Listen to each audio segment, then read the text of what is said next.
Como definir se uma história é verdadeira? Para mim, para você, para quem vive na civilização ocidental, posterior à Revolução Científica, Tecnológica, posterior à Revolução Industrial, nós definimos se uma história é verdadeira, tentando descobrir se os fatos narrados nessa história de fato aconteceram e se aconteceram do jeito que foram narrados. Tentamos descobrir testemunhas do fato, tentamos cruzar testemunhos para ver o que sobra ali de autêntico, tentamos conseguir uma prova cabal, como uma gravação, um vídeo. Mas será que foi assim que se pensou durante toda a existência humana antes disso? Será que era só essa forma de verdade que era considerada? Não. Para muitas civilizações e ainda hoje, uma história é verdadeira se aquilo que ela transmite, os seus valores, são verdadeiros. É o que nós chamamos de a moral da história. Se a moral da história é válida, então a história é verdadeira. É isso que muitas civilizações e muitos povos procuravam ao ler os seus escritos antigos, ao relatar e repetir verbalmente muitas de suas histórias.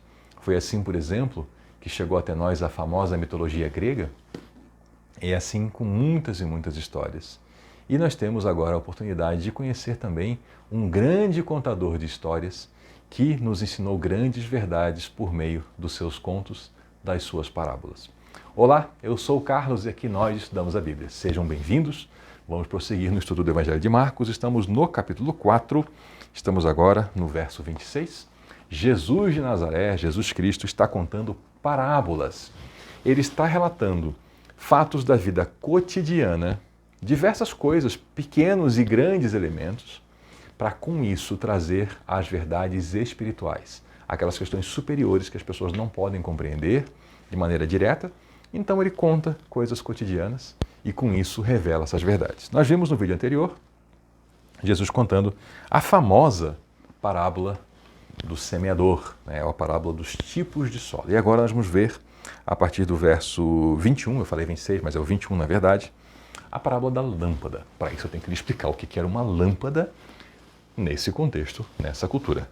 Esqueça a sua ideia daquele objeto elétrico, A lâmpada aqui era uma pequena vasilha de óleo e nela normalmente um paninho fazendo as vezes de pavio, e se colocava essa lâmpada num pequeno recesso na parede. Era feito como se fosse um buraquinho com uma espécie de um ressalto, uma basezinha para fora, e ali se colocava a lâmpada. Então aquela luz muito tênue iluminava toda a casa. E isso aqui era uma lâmpada. E em seguida Jesus lhes perguntou: alguém acenderia uma lâmpada e a colocaria sob o cesto ou sob a cama? Aí você pensando nesse pequeno objeto fica mais fácil entender, Faria sentido a pessoa acender e aí colocar um cesto em cima para cobrir, ou então esconder a lâmpada debaixo de uma cama? Claro que não, a lâmpada é colocada num pedestal, naquele pequeno recesso da parede, onde a sua luz brilha. Da mesma forma, tudo que está escondido será revelado. E tudo que está oculto virá à luz. Quem tem ouvidos para ouvir, ouça com atenção. Ele está falando que, da mesma forma como essa luz ela é colocada num canto da casa, num lugar alto, num lugar de destaque, que traz luz para toda a casa, e tudo que estava na escuridão é revelado, da mesma forma, tudo será revelado, tudo que está escondido. Ou seja, Jesus está falando sobre a verdade.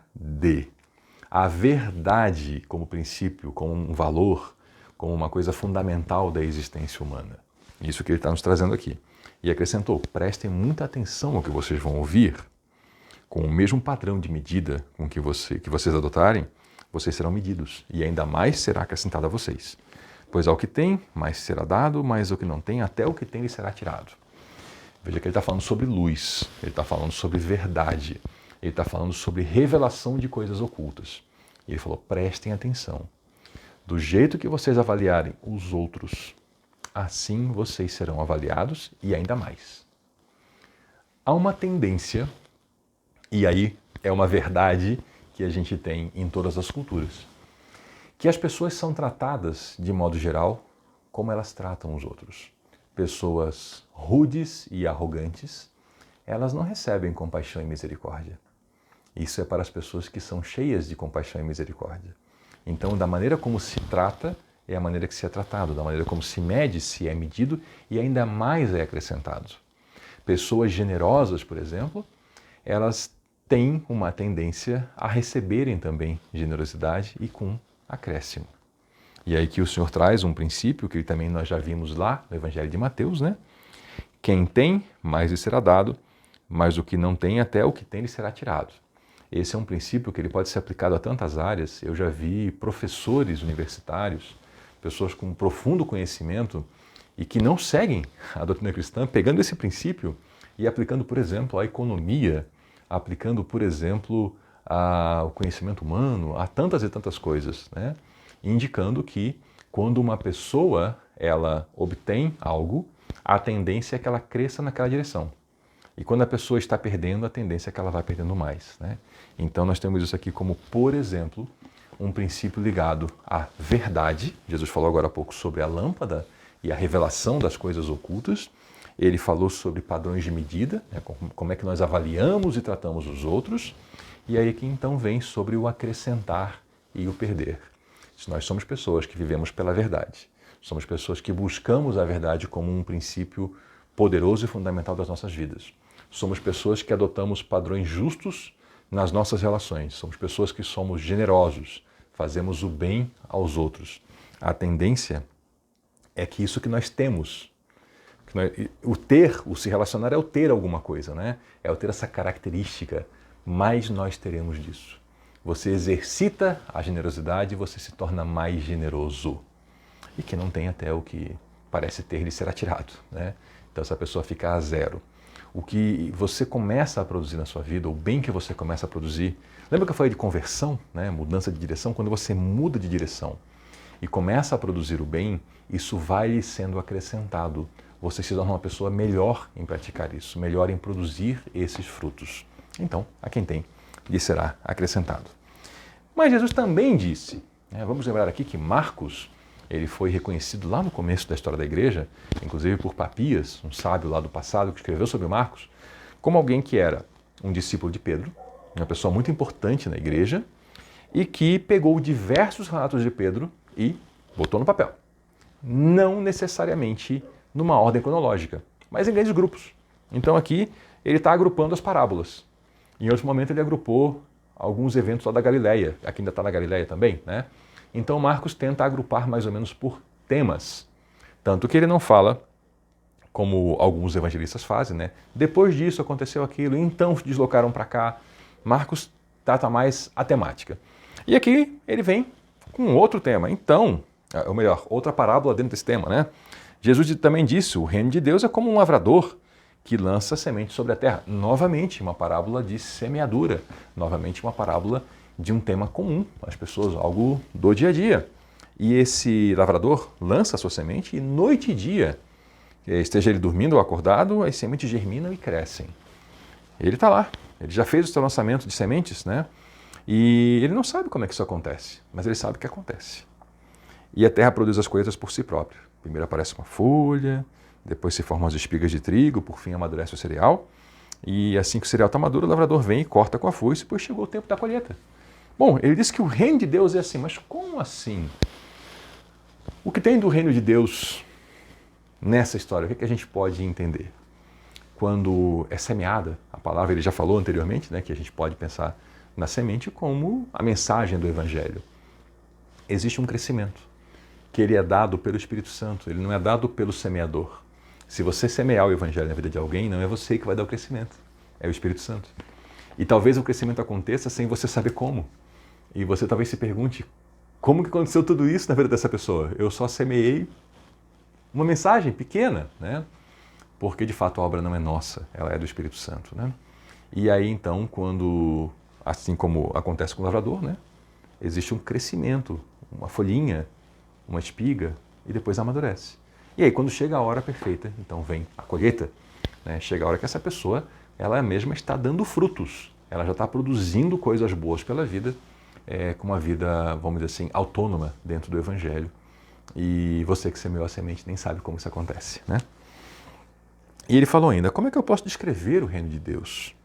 Que comparação eu posso usar para ilustrá-lo?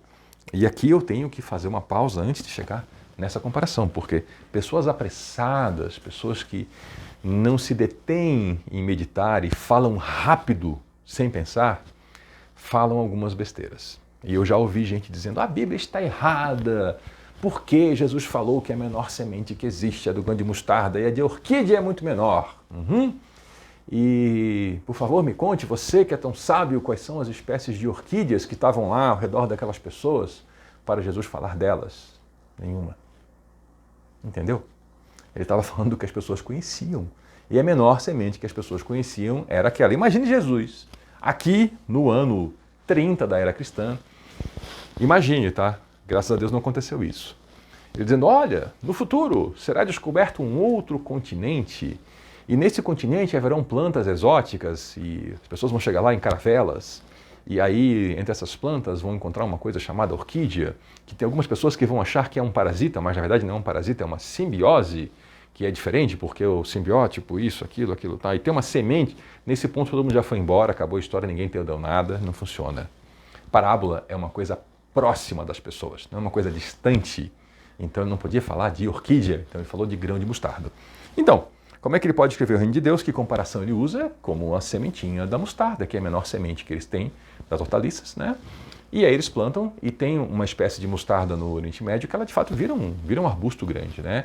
E até dá para passarinho fazer ninho. Olha, é uma coisa pequenininha, mas depois fica tão grande, né? Vem até as aves fazer ninho. É assim o reino de Deus também que funciona. Um começo pequeno, nós temos aqui Jesus Cristo conversando com um pequeno grupo de pessoas. E 2000 anos depois, aqui estamos eu e você, usando esses meios de comunicação inimagináveis há 50 anos atrás, falando do Evangelho num outro país, que é o Brasil, né, usando um idioma que nem existia naquela época, e estamos tratando disso baseado em vasta literatura que foi produzida na Europa, nos Estados Unidos, na África, na Ásia. Veja como uma sementinha tão pequena virou um arbusto enorme, né? E assim Jesus só usava parábolas para ensinar as pessoas em público, né? Ele, quando estava sozinho com os discípulos, então, ele explicava para eles todas essas outras coisas que aconteciam dentro da parábola e os seus significados, né? E por aí vai. Aí anoiteceu, né? Anoiteceu, então Jesus disse aos discípulos, vamos atravessar para o outro lado do mar da Galileia. E eles foram em barquinhos, né? Ele foi a bordo, né? E deixaram a multidão para trás e outros barcos seguiram. Preste atenção nisso, por favor. Outros barcos seguiram. Não é mais mencionado os outros barcos. Guarde essa informação importante na memória porque eu vou retomar no finalzinho da história. Jesus no barco e um monte de barquinho ao redor. E aí desce a tempestade. Desce a tempestade, Jesus dormindo, a tempestade lá e a coisa ficando feio. Ele dormindo lá na popa do navio da embarcação. E os discípulos acordaram ele dizendo, nós vamos morrer. Mestre, nós vamos morrer. E o Senhor não se importa, vai todo mundo morrer, você está aí dormindo? Aí Jesus, então, ele despertou e olhou para o mar e falou, silêncio. Imagine você, no meio de uma tempestade, e você tem certeza que você vai morrer. Aí o cidadão que está dormindo lá na polpa do barco, a polpa é a parte de trás, tá? Ele olha para aquilo tudo, barco batendo e água entrando. Ele se levanta lá e fala assim, silêncio! E para tudo. Você imagina, para tudo. Para o vento, para as ondas, e não fica nenhum barulho, porque quando passa uma tempestade, ainda fica a água agitada, né? Não, parou tudo. Você imagina o impacto disso. Tenta se imaginar nessa situação. Da tempestade para a calmaria absoluta, assim, ó, numa palavra, silêncio. Aquiete-se. E de repente o vento parou e houve grande calmaria. E aí Jesus perguntou, por que vocês estão com medo? Ainda não tem fé? Lembra que eu comentei que Marcos trata aqui nessa sessão com dois grandes temas? Eles aparecem muito em meio a outras histórias, que é o segredo do Messias. Jesus não quer que espalhem que ele é o Messias, porque as pessoas não entendem o que é Messias. Ainda não, né? E o problema dos apóstolos não entenderem ainda quem é Jesus. Aqui ele falou, por que esse medo? Né? Não tem fé ainda? E eles ficaram apavorados. E aí vejam como eles não entendiam mesmo. Eles ficaram apavorados, eles iam morrer, não morreram, mas aí ficaram apavorados. E olhavam para o outro assim, quem é esse homem? Quem é esse homem? Que até o vento e o mar obedece. Quem é esse homem? Como assim, quem é esse homem? Eles eram discípulos do Filho de Deus, mas nesse momento eles não entendiam isso ainda. Eles ainda estavam com uma dificuldade. Marcos vai trabalhar isso um pouquinho mais adiante, a gente vai continuar vendo isso. Por hora, ficamos por aqui, continue a leitura. Aproveite esse texto maravilhoso. Muito obrigado por nos acompanhar até aqui. Eu sou o Carlos e aqui nós estudamos a Bíblia. Até a próxima.